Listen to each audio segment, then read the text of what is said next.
आगाज से कबल ही पाकिस्तान भर में सारिफीन की सोशल मीडिया तक रसाई अचानक बंद हो गई। पाकिस्तान तहरीक इंसाफ ने गुज़श्ता शब वर्चुअल जलसे का इनेकाद किया, जिसमें कई अरसे से रूपोश रहनुमाओं ने भी शिरकत की।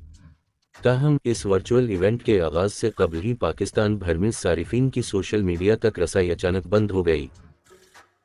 सोशल मीडिया सर्विसेज की इस अचानक बंदिश के बायस पाकिस्तान तहरीक इंसाफ का वर्चुअल इवेंट देखने के ख्वाहिशमंद अफराद के साथ साथ दीगर पाकिस्तानियों को भी मुश्किलात का सामना करना पड़ा।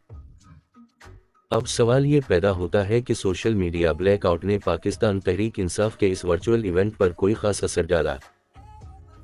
इस हवाले से पाकिस्तान तहरीक इंसाफ की वकील मुशाल यूसुफज़ई ने एक्स पर इस वर्चुअल जलसे की कामयाबी के हवाले से जारी अदाद व शुमार पर मबनी एक मुसावका टॉट शेयर किया।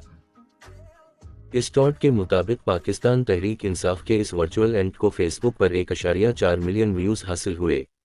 उसी तरह यूट्यूब पर 1.2 मिलियन, एक्स लाइव पर 1 मिलियन व्यूज़ मिले और ट्विटर स्पेस से 15 लाख लोगों ने इस वर्चुअल जलसे में शिरकत की। ट्वीट में यह भी बताया गया कि एक्स पर 4 टॉप ट्रेंड्स के साथ इस इवेंट्स पर 650 लाख ट्वीट्स हो चुके हैं।